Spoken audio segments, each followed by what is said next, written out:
Welcome to this edition of the Russell Brown Show, where I'll be working, of course, with Adobe Photoshop Touch in this case. And I'm going to demonstrate how to paint with light. Now here's a project that's going to start with an image that I took in Zion National Park. Now it looks like a pretty good image, but I want to enhance it a bit and make it look like the light is playing on this scene in a little bit different way than it actually was. Okay, to begin with, you can see I have one layer here. I'm going to go ahead and duplicate this layer just like this. Because I find if one layer looks good, maybe two layers will look even better if you combine them together. So in this second layer, I'm going to go in and add a bit of a crazy effect. I'm going to use the acrylic brush paint effect on this copy of the original. Clicking on acrylic paint right there. And I set up my jitter, my size, and my length to get this nice brush stroke quality to the image. Now, of course, this is destroying the image and you can barely see that it's a canyon. But wait, check this out. Let's apply that to the image. Now, I'm going to set the blend mode because there's nothing like a good blend mode to bring two images together, and I'm going to set it to multiply. So I'm going to multiply my artistic brush stroke effect over the original to give it this really nice, dark, and rich quality to it. I want it to appear a little darker than I really want to end up. I'm going to click away from that. That looks great. Because I want it to be dark because I'm going to paint with light and bring some areas back. The first thing I'm going to do is target this layer and go right up here to my ampersand or more menu. And I want to do a fade, add fade. Why, wasn't that nice that that's perfectly located? Clearly, Mr. Brown has practiced this. Let's hope so. So you can see I've placed this fade right in the position right here. So you can see I can adjust the center point of the fade. I can adjust the edge of the fade by clicking on these control points on the outside of the ellipse or in the center. Notice as I bring this fade out, I can then expand the area that it fades. Now what is it fading between? It's fading between the original and my painted version. So I'm essentially fading a window through the top image, which is the painted version, to the lower image, which is the original. And it's really putting a nice spotlight right on my subject matter here in my image. And it's bringing back some of the highlights because it's no longer multiplied in that area. Wow. And amazing capabilities of this tool is that if we click on this little palette down here, you can see that you can adjust the type of fade by clicking and dragging.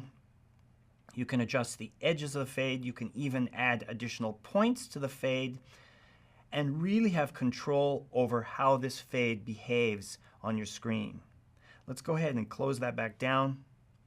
This looks great. I'm going to readjust that position a bit. I want to bring it open. You see how that opened that up a little bit more in that area? And in fact, I'm going to expand my fade out just like this and click Done. So that's step number one in my painting with light, is fade between two layers. And of course, use this fade technique here under the ampersand. What it's doing is actually masking that area out and erasing it for you, but with this really nice interface. But there's more.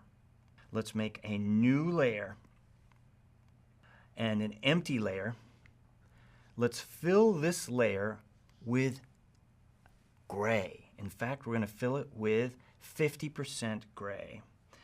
So let's go right in here. Let's click on our white tab here. And I want to go in and create a perfect 50% gray. Notice that I'm adjusting which type of selection I can make, selecting from an existing set, selecting from sliders, or selecting from this menu here. In this case, what did I say? I wanted a 50% gray. I'm going to click right on the numeric value in this case for brightness, and I can type in 5, 0, and hit my check box. So now I have a perfect 50% gray because I put in 50%. Apply. Now, why is Mr. Brown using 50% gray to fill this area in? Because he knows that if we set the blend mode for this 50% gray filled layer to overlay, we know from working with Photoshop that 50% gray is the neutral for overlay. It has no effect on the image whatsoever. So I have a neutral fill with no effect on any of the layers below. But if we now go in, for example, with a paintbrush, and in this case, a nice soft brush with a flow of 14 and opacity of, let's drop our opacity down to a low value. I'm dropping this down to a low value because I want to paint the light in slowly. You don't want a spotlight to come on. You want it to slowly paint in. So let's go over and run an experiment. I want a little bit of light right down here on the water. Ooh, see how it's slowly coming in? In fact, Mr. Brown made it a little, I was thinking I made this a little bit too slow.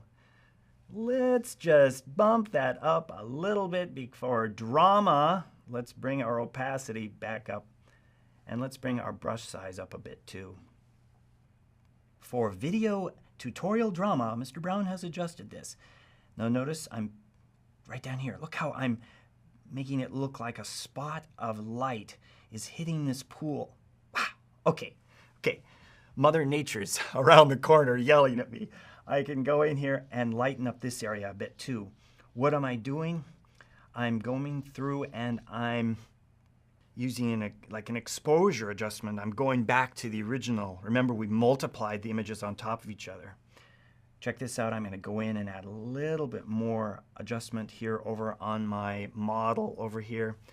Let's get a little bit more light in the front. I really like this ability, especially when I set the painting value down low, to slowly bring in the light, and I can sit here and paint just where I want this beam of light to come down, hitting on my subject, hitting on the water. And you're saying to yourself, you can make this lighter, Russ. Can you make it darker? Of course.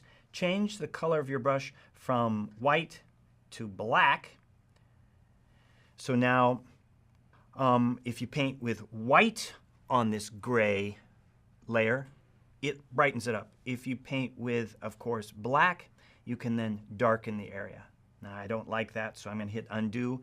And you're saying to yourself, how many levels of undo are there in Photoshop Touch? The answer is 20 levels of undo. That was a pop quiz question. So now I can go around the edge, and let's say I can darken the edge a bit. So it's a little bit like dodging and burning on this special layer. This is the overlay layer. I'm going to turn it off, then turn it back on again, and you can see the dramatic change to the image. I find the images seem a little bit boring unless you tell the viewer, look here, just by changing the light adjustment. Let's turn that back on again. So there you have it. This was that overlay layer filled with a 50% gray and then paint with black or white.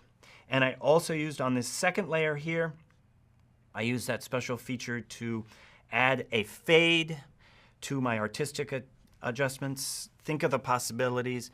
Layer your images and then blend through those layers with these two different effects. Give it a try.